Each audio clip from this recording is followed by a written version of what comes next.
Hello, Gareth here from Reddit Metro, and today I'm bringing my first live stream for Reddit Metro. Not my first altogether. I've got another one that I'll bury forever. The actual YouTube account it's on. My first live stream for Reddit Metro anyway. It's of a game called DayZ, and it's been all the rage these last few kind of months.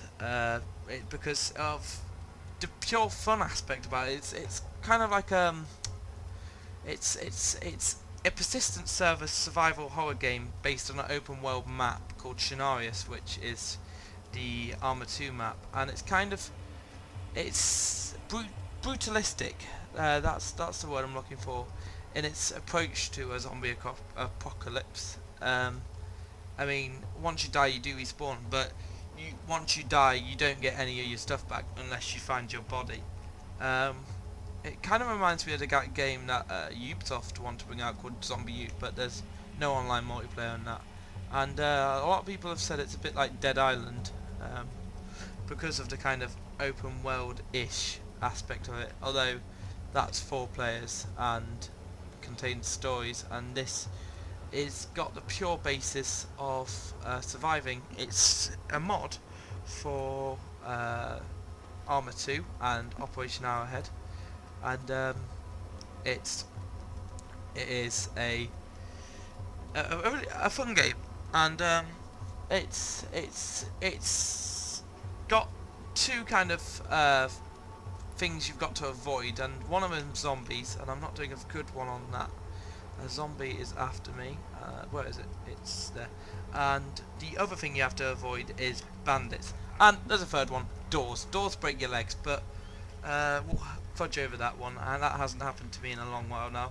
So just make sure you don't close doors on you while you're crawling or proning. Yes, or well, proning or crawling. Those are the 3 things that you need to avoid.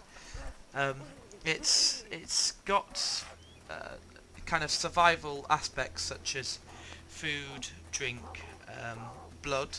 Blood is the health system. If you lose too much blood, you start passing out and you start getting knocked out by hits by zombies. I think that's under 9,000 blood, and then under 5,000 blood it's passing out. And the more blood you lose, the more kind of saturation, or is that the right word? Well, it turns to a kind of gradient of black and white after a while.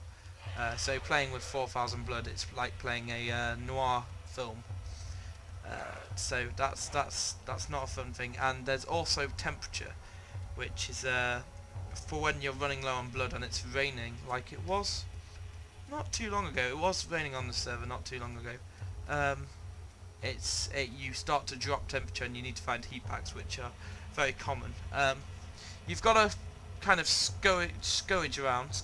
That's not really the right word. Scurry around looking for stuff like bandages, guns, medical equipment, drinks, food, to facilitate the kind of survival aspects of the game, the sim-like aspects of the game.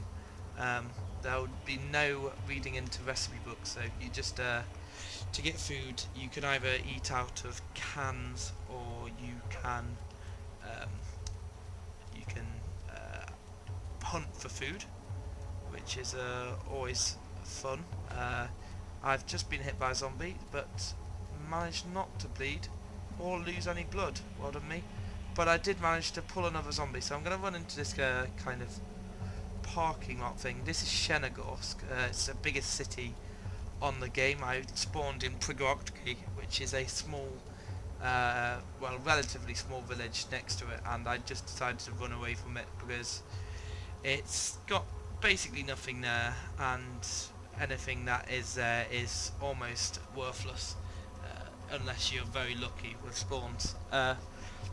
I think the best thing I've ever found there is a Magnum, and saying I had some better guns anyway, I didn't pick that up. That is a fuel tank. I won't be taking that because that's for vehicles, and you find very little vehicles on this game. I've found 2, a tractor and a bike, and some dickhead has locked this off for barbed wire, but may I add, not very well, because I can almost just get through here like that. Lovely bit of glitching, Daisy, and I could already gone around the back. Maybe it's kind of sniping needs. Um, there are people who snipe you on the server. You just got to be aware of it. So I've got a hunting knife. That's good for hunting, as I've said. And then that is all I want to take out of there. There is a kind of mag for, I don't know what it is for, maybe an M911 fire axe that can be used as a melee weapon until I find a better weapon. I'll remove that from tool belt. Close, remove from tool belt. And then you've got to reload because it's not, Armour 2 isn't designed to have melee weapons in it. Take car wheel, again I'll be leaving that. And this is another hunting knife, but I won't be picking up another hunting knife. Smoke grenade, no, more stuff that I kind of don't need. It'd be really useful to find a gun to protect myself with pretty early on. That's usually when you've got a sign of you're doing well. Oh, barbed wire, I won't be picking it up because it's just a dick move to place it. Because it's so hard to remove. You find toolkits that can remove it, and they're so rare compared to. I think I will take that hatchet there because oh no, I don't think I can take it because well that's great. I thought I could have took that, but never mind. But barbed wire is generally a dick move. The music on this game is really sinister. Like the more you listen to it, and like don't turn up your headphones full volume. I'm so lucky not to break my legs there. You can break your legs onto this game, and it can be severely annoying because something like that you'd hurt your leg, but you wouldn't break it. You'd walk it off. Can kill you effectively if you don't have any morphine. But it doesn't look like this place is gonna show up much. There's some more car window glass. This is after all kind of. I'm confused what the structure is. Is it a garage or is it a car park lot or is it a construction site of a car park lot? I think it's that one, or maybe just a construction site for a building. I don't know.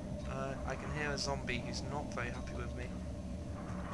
Let's climb up here, see if he's up here. No, more car window glass. Is that kind of useless to me, saying I don't have a nice shiny BMW or anything at this point. Or I think there's Skodas on this game, or some kind of Soviet car. It's based in a Soviet map. If you're running right, it looks so kind of distant from Western civilization. That's because it's not a Western civilization, although arguably it is. But it's set in a post-Soviet nation, which is Shinaris, which I've talked about, and it's a good setting. It's kind of scary. It's kind of scary, but what's more scaring me at the moment is that little zombie. Stay away from me. Stay away from me, Mr. Zombie. Look, just die. Why won't you die? Am I bleeding? Watch my blood.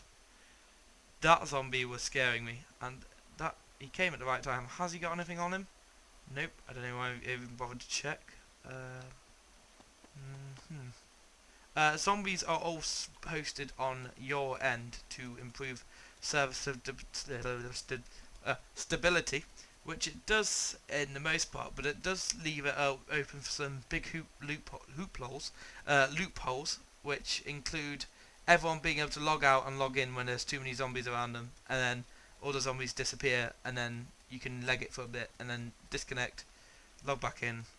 But it's the only way to do it without having servers that completely lag to hell when someone gets chased by a zombie, like I was, I think, because I think he heard me. And zombies can hear you and smell you, and another zombie chased after me, but I hit V like an idiot, so he's gonna be like, okay, surely wow, quite liquid of bleeding there. I hit V, which is to climb obstacles of some kind of form, like it may be barbed wire or fences, and there's no jump button because it's based on a realism game, and you don't go around jumping in real life. At least I don't, but that's because I am clinically obese, and I don't like to cause earthquakes to third world countries. but it's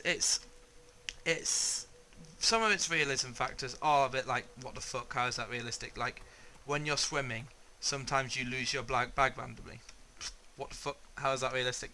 But the game makes up it with its funness. That's not a word. I'll use it. The funness of it totally makes up for the kind of primitive controls and some of the stupid systems that have been put in place. But it's a really fun game. What was going on? I was going on about how they could see you. Seeing they have poor visibility, so they can usually smell you or hear you. Hearing is something that they do a lot. These usually are a little gold mine for little guns or something else. If you don't find a zombie or a player on one, I once found 2 players with them. Somehow managed to fire axe one and then got killed. And once I got an Alice pack from one of them because I sat on the floor and camped because I could hear him coming for about 30 minutes. And this looks, as I said, these are usually like a little gold mine. This has literally nothing in. Not one single morsel of an item has been placed in this room. So that's a bit disappointing. But there's been no zombies in it. Any zombies in it, Mr. Partridge. Which is always a good thing. I really need to be kind of crouching just to minimise noise and maximise walking. Yep, there's nothing in this house. Maybe it's a little spawning out. That does happen on occasion. But there should be another kind of house around here that will be worth searching. It is, after all, the biggest city in the game, so do expect some kind of enemy contact, or as I like to call it, me ducking and hiding because I'm fearing my death. Yeah, here's some stuff at least. There was at least some kind of scrap metal, or is it wood? I always get confused. I think they've got the same texture, more or less. I think it's wood. Yeah, it's wood. Oh, there is a check backpack. I will take that because I've got. Oh, I've zoomed in somehow. I'll take the check backpack. That doubles my backpack space, but always helpful in a game where you need to carry a lot of stuff. What's this in here? Makarov mag. I'll probably take the Makarov mag because they're so common. Makarovs, you're more likely to find one than not after, say, 30 minutes looking around Sheno for guns and equipment. Glad I found this check backpack. It really does help, and I certainly won't be swimming, so I won't lose it. This. Although I found a check backpack in here, not much in here. Don't know what I can do really. I can hear a zombie again. Zombies usually only make a bit of a racket if they are interested in eating your brains. So that's always a handy tip to remember. I'm just running out the back exit just in case there's anyone on the street I can get an advantage on. Don't think there was then. So I think I'll be running to the military camp outside a hospital. Now that is a really dangerous zone to be in. Which way is it? Ooh, dead body. So there's been someone here fairly recently. It's a dead zombie body though, not a survivor body, which I think, I'm not too sure on the spawning times of the zombies when ones with their dead bodies. I think they despawn relatively soon. Is this the building that I searched? Because it's got nothing in. Or is it just unluckiness? I'll scout around the floor, and then if I don't see anything on the ground floor, I'm just going to walk out. Nope, nothing. This must be the one I just searched for, but I think, as I said, I will be heading for the hospital, military camp outside the hospital, if I can get my bearings. That is a large thing. There's the fire station. I think it's somewhere near here. Not too sure. Not too sure. I don't really want to be near that fire station because that is just a sniperholic's nest. Up there and down all this street. They can see basically. So you want to kind of avoid large structures. And in fact, everything in Shadow is just a sniping den. I've decided that, and I think I'll stick to it. I think that is a church, so I think that means that it's over here. Oh, there's someone shooting. I am friendly. I am friendly. I am friendly. There's someone shooting at me. I'm feeling the running it, legging it technique. I'm friendly. Please don't kill me. I'm one of the good guys. And I'm dead. Well, this has been Gareth from Radio Metro. There'll be more coming soon. Hopefully things where I don't die. That's why you always need a gun. Keep tuned. While I'm dead, I might as well explain the new Radio Metro experience, as it were. We've got a website up, a bit like the older Radio Metro. We'll be posting news, reviews, and video content from now on, which is kind of new to the old experience. How does that even make sense? We will be doing live streams. You will probably be just missed one because we're doing a live stream with the launch event, which is the 28th of July, Saturday the 28th of July, first day of the actual Olympics. Well, it's not, but yeah, we won't talk about the Olympics. Not big fan of the Olympics. I'll watch the cycling. I'll watch the. We won't talk about the Olympics. There's a good rule. The Radio Metro rule: do not talk about the Olympics unless it's the Olympic game. But yes, we will be doing live streams. We've got a whole raft of people. We've got people with true experience. We've got people doing PC, Xbox, PS3. This sad music is really putting me off. There it are, kicks off again. So just hopefully you'll like the new experience. If not, well, your loss, or maybe not your loss. Thank you. This has been Gareth. I will be posting a new video very soon. See you then.